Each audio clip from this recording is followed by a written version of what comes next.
Kitchen में खाना बना रहे थे, इसी भी उस जगह चाकू रखा था, वो हाथ काट के हमारे मांग भर दिया, सिंदूर से भी मांग भरा। मतलब हम बहुत रोने भी लगने लगे कि हमारे साथ ये चीज ठीक नहीं कर रही है, गलत है कि शादी कोई खेल नहीं होता जो आप सिंदूर से मतलब सिंदूर का महत्व हाथ काट के एकदम फिल्मी स्टाइल में। हाँ, कि वो मांग भर दिया, हम तुरंत मांग को पोंछ लिए। कि प्यार का परवान जब चढ़ता है तो इंसान कुछ भी कर गुजरता है। अब कोई गोली लाया था जो वो भी खाया और मुझे भी मतलब टॉफी के बहाने करके खिलाया। उस टाइम हमारा बॉडी अजीब हो गया, फिर मतलब हम दोनों मतलब संबंध में आ गए। इंसान इसको प्यार का झांसा दिया और इस तरह से जो है रोने बिलखने के लिए छोड़ दिया। नहीं आप रोइए नहीं बहन, हम लोग आपके साथ हैं पूरा मीडिया पर। तो नमस्कार, मैं मोहम्मद यूनुस, आप देख रहे हैं टीएम रिपोर्टर न्यूज चैनल। दोस्तों जब प्यार परवान चढ़ता है तो इंसान कुछ भी कर गुजरने को तैयार हो जाता है। देश की मौजूदा हालात आप तमाम लोगों के सामने हैं। कई बार इस नाजायज प्यार के संबंध में हजारों लोगों की घर जो है बर्बाद हुआ है, हजारों लोगों का घर जो है उजरा है कि नहीं। कई बार जो है पत्नियां अपने पति को छोड़ करके चली जाती है, तो कई बार जो है पति अपने पत्नियों को छोड़ करके चली जाती है। देश में इस मौजूदा हालात से आप तमाम लोग वाकिफ है, आए दिन आपने सोशल मीडिया और न्यूज चैनल पर देखते हैं। इस वक्त हमारी मौजूदगी जो है सीतामढ़ी में, और सीतामढ़ी से एक पीड़ित महिला, 2 बच्चों की मां जो है इस वक्त सीतामढ़ी के सरजमी पर है। शिवहर से चल करके आई है ना, शिवहर से चल करके इस वक्त सीतामढ़ी में इनकी हाजिरी है। आज हम जानने का प्रयास करेंगे क्या कुछ इनका दिक्कत समस्या है और कुछ इसी तरीके से जिस तरीके की बातें हमने बताई आपको और जो देश की मौजूदा हालात है उन्हीं से रिलेटेड इनकी लाइफ जर्नी होती है। क्या नाम है आपका मैम? मेरा नाम आशा जी है, मैं शिवहर जिला के रहने वाली हूँ। अच्छा।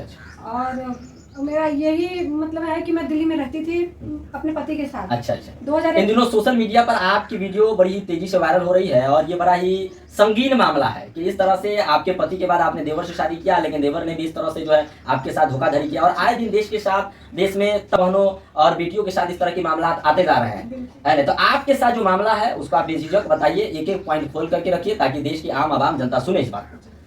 तो 2021 में मेरी दीदी का देवर दिल्ली में प्लाट लिए 55 गज का। अच्छा। और 1 साल उस प्लाट को हम किराए पे उठा दिए, हमारे थ्रू यही लिए, पैसा वही दिए थे। अच्छा। 2022 में हम उनको अपने जेठ जेठानी सबको कहने सहमति से हम उस मकान में गए और 15 दिन बाद हमारे पति को देहांत हो गया।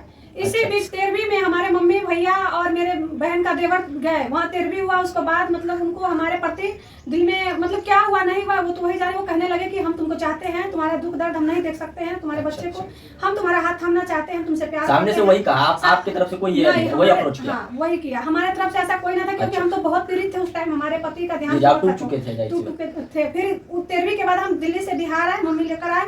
उसको बाद 15 दिन बाद फिर से हम दिल्ली गए। उनका रोजाना दिन में 24 घंटा ही कॉल मतलब आने लगा कि हम तुम्हारे बगैर रह ही नहीं सकते हैं। ये सब चीज वो आपका देवर हाँ, था, वो जो पति का भाई था। जी, जो अवधेश कुमार है, दोस्तियां पंचायत के रहने वाले हैं, उप मुखिया है और वर्तमान में उप मुखिया। हाँ, और वार्ड भी है। उनका पिता का नाम महेंद्र शाह है और हमारे जीजू जो है उनका बैजनाथ सा नाम है। अच्छा। और मेरी बहन भी उसी घर में रहती है, सगी बहन मेरे से बड़ी है। तो मतलब ये सब चीज 2 महीना तक मतलब कहने लगे, लेकिन 2021 से वो मतलब हमारे प्रति उनको मन में शायद मतलब कोई गंदा व्यवहार था और ख्याल था, जिस कारण मतलब हमारे पति को देहांत तो होते ही। कितने दिन पहले शादी किए थे ये जो उप मुखिया है? जी। हालांकि वर्तमान में जनप्रतिनिधि भी है, लेकिन जनप्रतिनिधि को इस तरह की काम और कांड जो है शोभा नहीं देता है, क्योंकि समाज के बीच में रहना है और ये हिंदुस्तान है और हिंदुस्तान में सामाजिक परंपरा के एतबार से ही चलना है। तो जनप्रतिनिधि होते हुए भी, उप मुखिया होते हुए, लेकिन इस तरह का काम जो है बेशक जो है ये अशोभनीय नहीं होनी चाहिए। कब शादी हुई थी, कितने दिन पहले? तो हमारे पति 2024 में और 2022 में ना 2022 में 5वें महीना में 2 तारीख को रात में हमारे भांजे की गाड़ी से एक्सीडेंट हो गया। एक्सीडेंट में मर गए जी। अच्छा। उनको मतलब उसको 2 महीने बाद 7वें महीना में ये गए ना हरिद्वार नहाने अपने दोस्तों के साथ। अच्छा। फिर वो अपने मकान पे गए, जिस मकान में मैं रह रही थी उसी मकान में मतलब कि गए तो मतलब कहने लगे कि हम तुमसे प्यार करते हैं, हम तुमको छोड़ ही नहीं सकते हैं। तो फिर लास्ट में हम कहने लगे कि ऐसा बात है, हमारे दुख दर्द आपको नहीं देखा जाता, तो अब मतलब दिसंबर में मेरी सिस्टर की शादी है, उस शादी में जाएंगे तो अपने मम्मी पापा से आप कहिएगा, हम भी कहेंगे, दोनों परिवार का अगर इजाजत होगा तो आप हमें अपना सकते हैं, लेकिन इस बीच हमारे आपका कोई संबंध अभी नहीं रहेगा। लेकिन उनका कहना था कि नहीं, हम तुम्हारे बिना एक पल नहीं रह सकते हैं। तो मतलब ऐसे अनमन चलता रहा। हम किचन में खाना बना रहे थे, इसी भी उस जगह चाकू रखा था, वो हाथ काट के हमारे मांग भर दिया, सिंदूर से भी मांग भरा। मतलब हम बहुत रोने भी लगने लगे कि हमारे साथ ये चीज ठीक नहीं कर रही है, गलत है कि शादी कोई खेल नहीं होता जो आप सिंदूर से मतलब सिंदूर का महत्व हाथ काट के एकदम फिल्मी स्टाइल में। हाँ, क्यों मांग भर दिया, हम तुरंत मांग को पोंछ लिए। हम तब से अब तक हम सिंदूर भी नहीं लगाते, नहीं कुछ नहीं करते हैं। देखिए, इसका परवान पहले ही कहा हमने कि प्यार का परवान जब चढ़ता है तो इंसान कुछ भी कर गुजरता है। आप देखिए, जिस वक्त में उसको उमंग था, जिस वक्त में इनकी चाहत थी, तो किस प्रकार से हाथ काट करके एकदम फिल्मी स्टाइल में जैसे हीरो करता है, हिंदी फिल्म या भोजपुरी फिल्मों में आपने देखा हीरोइन का मांग टिक देता है, ठीक उसी तरीके से इनका जो पति था मतलब तो फिर रिलेशनशिप में कब आया, जैसे पति तो कब बना? उसी टाइम मतलब जब हमारे मांग भर दिए ना, हम रोए बिल के, बोले मम्मी पापा को जा रहे बताने, तो बताने नहीं उस दिए। वक्त इम्प्रेस नहीं हुए हाँ। आप कि करेंगे शादी, ऐसा तो बोल के? हम मतलब ये चीज को बोले कि नहीं, हम जब तक समाज के बीच नहीं लाएंगे हम आपको साथ संबंध में नहीं रह सकते। वो तुरंत मतलब कोई गोली लाया था जो वो भी खाया और मुझे भी मतलब टॉफी के बहाने करके खिलाया। उस टाइम हमारा बॉडी अजीब हो गया, फिर मतलब हम दोनों मतलब संबंध में आ गए। मतलब वो हाँ। देखिए हैरानी की बात है किस तरीके से जो है इनके साथ गलत बर्ताव करने के लिए और जिस्म की वो चाहत और भूख को मिटाने के लिए इनको भी गोली खिला दिया, इनका जो पति है खुद भी गोली खा लिया, फिर दोनों आपस में जो है अवैध संबंध बनाने का प्रयास किया, इनको जबरदस्ती जो है जबरन इन्होंने इनको मजबूर कर दिया, जो अंग्रेजी दवाइयां है जिनकी वजह से। और क्या कुछ हुआ फिर उसके बाद हमारे साथ तो शोषण हो गया। अच्छा। तो फिर हम उनको सब चीज समर्पित ही कर दिए, जब से मतलब हम एक पति की तरह मान लिए दिल में और हम रहने लगे। उनको बाद वो यहाँ से जाते थे, हफ्ता दिन 10 दिन रहते थे, आ जाते थे। फिर हम कहने लगे कि नहीं, हम ऐसे नहीं रह सकते आपको साथ, हमें समाज के बीच लाइए, हमें कोर्ट से शादी कीजिए, जब हम रहेंगे। तो मतलब इनका ये सब कहना मतलब उलझा देते थे बात को और गाली गलौज देने लगते थे।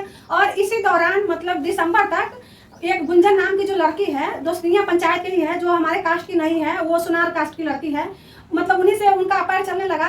तो ये चीज हमको नहीं पता था। जब रात को 2 बजे 3 बजे रात की मेरी बहन उठती थी ना, तो बाथरूम जाने के लिए, तो ये गुनगुनाता था, तो मेरी बहन मुझसे कहने लगी कि किससे बात करता है। मैं बोली मुझसे नहीं बात करता, मुझे नहीं पता किससे करता है। फिर मैं ट्राई की 2-3 बजे रात को, तो इनका फोन मतलब दूसरे नंबर पे बिजी जाता था। हम पूछते थे तो हमको बहुत गाली देते थे और हम फोन करते थे उन पे कंटिन्यू कि कहाँ बिजी है, तो हमारा नंबर ब्लॉक कर देता था, स्विच ऑफ करके रख देते थे। मतलब ये सब चीज धीरे धीरे आपसे उनकी दूरियां बनने लगी और उस लड़की की तरफ वो क्लोज होने लगे। और हम बहुत परेशान होने लगे कि माँ बाप को भी नहीं बताए, नहीं बताने दिया, और हम कहाँ जाए, किससे कहे। तो शादी मतलब कैसे किए ही नहीं शादी उससे, या फिर शादी वही हमारे शादी का मामला था जब हम कहने अच्छा वहीं से शादी हुई? अच्छा, ना मंदिर में शादी हुई, ना कोर्ट में शादी हुई, ना किसी रीति रिवाज से शादी हुई? हम जब कहने लगे कि नहीं हमको समाज के सामने एक्सेप्ट कीजिए या कोर्ट से शादी कीजिए, तो उनको कहना था कि रखने वाला तो मतलब रोड पे भी करके रखता है, नहीं रखने वाला तो कोर्ट का भी वैल्यू नहीं देता, छोड़ देता है उसको। तो हम तुम्हें रख रहे हैं, हमारे मकान में रह रही हो, हम अपना मकान में रखे हैं तुमको, और हम तुम रह रही हो। जब इस लड़की का बात हमको पता चला, कहने लगे, तो कहने लगा कि हम उसको भी शादी करके रखेंगे, उसको भी रखेंगे, तुमको भी रखेंगे। तो हमारे कहने का मतलब है आपको अगर ये कानून को दायरे में है कि 10 शादियां करे तो करे शादी 10, लेकिन पहले हमें समाज के सामने एक्सेप्ट करे ना। वो एक्सेप्ट नहीं किया, मैं बहुत परेशान हो गई। फिर दिसंबर में शादी में आई अपनी बहन के, ये सारे बात मैं अपने घर वाले के सामने रखी और उनको भाई बाप को सबको कहे। तो उनका मतलब जब ये चीज उनको भाई बोले उनसे, तो वो तुरंत मतलब कि घर छोड़कर मोतिहारी भाग गया। मोतिहारी भाग गया तो मैं कहने बहुत चीखने लगी, चिल्लाने लगी कि हमें छोड़कर बीच दरिया में कैसे चले गए, हमें घर वाले के सामने तो हमको झूठा साबित कर रहे हैं, आप आइए यहाँ, जो भी कुछ है सामने लाई। वो कहा हम तुमको नहीं जानते, हमारे पापा जा रहे हैं कट के मरने, तो ये करने, तुम हमको पापा दोगे। मैं बोली कि जो भी चीजें सामने आइए ना, हमारे साथ किए जो आइए। तो नहीं आया, वो कितना भी उनको घर वाला बुलाया, नहीं आया। लास्ट में उनका भाई बोला तुम्हारे पास कोई वीडियो रिकॉर्डिंग या कोई भी प्रूफ है तो दिखाओ, तुम्हें एक्सेप्ट करेंगे, जो हमारे बहनोई है।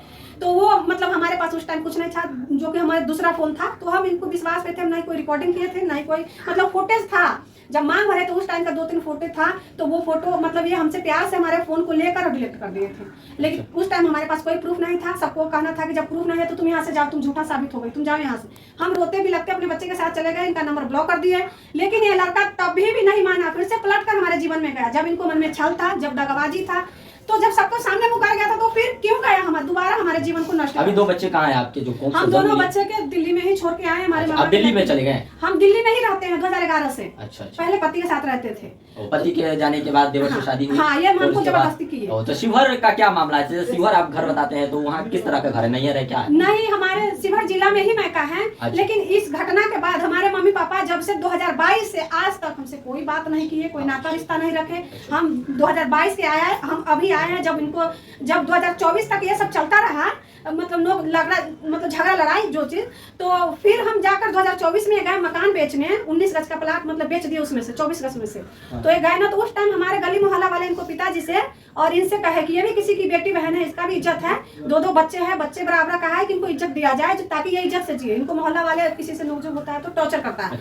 तो इनको पिता बोले हम घर जा रहे हैं, घर में सबसे सलाह मशवरा लेकर फोन करेंगे। पड़ोसी का नंबर लिया पर फोन नहीं किया, उल्टा हम पे इल्जाम लगाने लगे कि ये तो धंधा करती है दिल्ली में, न जाने कितने मर्द को घर में बुलाती है और कितने मर्द आता जाता रहता है कि ये बहुत गंदी औरत है। जो कि मेरी बहन सुनती थी तो हम उसको बोलती भी थी कि तुम्हारे बारे में इतना भद्र बातें किया जा रहा है, तुम उसको घर से निकल जाओ, मत रहो, तुम्हारे जो साथ हो रहा है तो तुम अगर तुम कानून का सहारा चाहे जैसे भी तुमको करना है करो, नहीं तो उसको घर से निकल जाओ। अभी कहाँ है? अभी जो वर्तमान में आपके पति थे वो है कहाँ? वो दोस्तियां पंचायत में ही है, जो कि मतलब 2024 में मैं थक कर उसको बाप जब अभद्र बातें करने लगा, हमको कानून का सहारा नहीं लिया? हम लिए दिल्ली में अमन विहार थाने में केस किए तो हमको बोले 15 दिन का टाइम तो हम उसको बुलाने की कोशिश करते हैं, पर वो नहीं गया। यहाँ से FIR हुआ, यहाँ से अरेस्टिंग हुआ, वहाँ जेल में गए, 60 दिन जेल में रहे, 60 दिन के अंदर में वो छूट कर भी वहां से आ गए, जबकि हमारे पास वीडियो रिकॉर्डिंग प्रूफ हर चीज है, फुटेज भी है अब का। तो लेकिन ये चीज को वहाँ का मतलब जो जज साहब थे वो वीडियो देखते हुए, साक्षात वीडियो हमारे साथ शोषण कर रहा है वो वीडियो भी है, लेकिन देखते हुए वहाँ का जज साहब पता नहीं क्यों मतलब कहे कि नहीं ऐसा इसमें कुछ नहीं है, उनको बेल मंजूर कर दिए। तभी भी केस चल रहा है, लेकिन यहाँ मतलब वो छूटने के बाद भी यहाँ आया और 2025 में 20 फरवरी को शादी कर लिए यहाँ पर। जब हमको पता चला वो दूसरा शादी कर लिया? शादी भी कर लिया। वो सुनारी लड़की दोबारा चला। हाँ, वो सुनारी जो है ना वो लड़की गुंजन नाम की, उसी से शादी किया है वो। जब शादी कर लिया हमको पता चला तो हम उनको गांव के मुखिया सरपंच के बोले कि हमारे जीवन को नष्ट कर दिया, हमारा कोई नहीं रहा, एक घर भी पहले का था वो भी छूट गया, माँ बाप छूट गए, समाज में भी हम जलील हो गए, हम जाए तो जाए कहाँ? हमें इंसाफ मिलना चाहिए कि हम वहाँ आ रहे हैं, आप लोग गाँव का मुखिया सरपंच है तो बैठ कर इस चीज को सुलझाइए।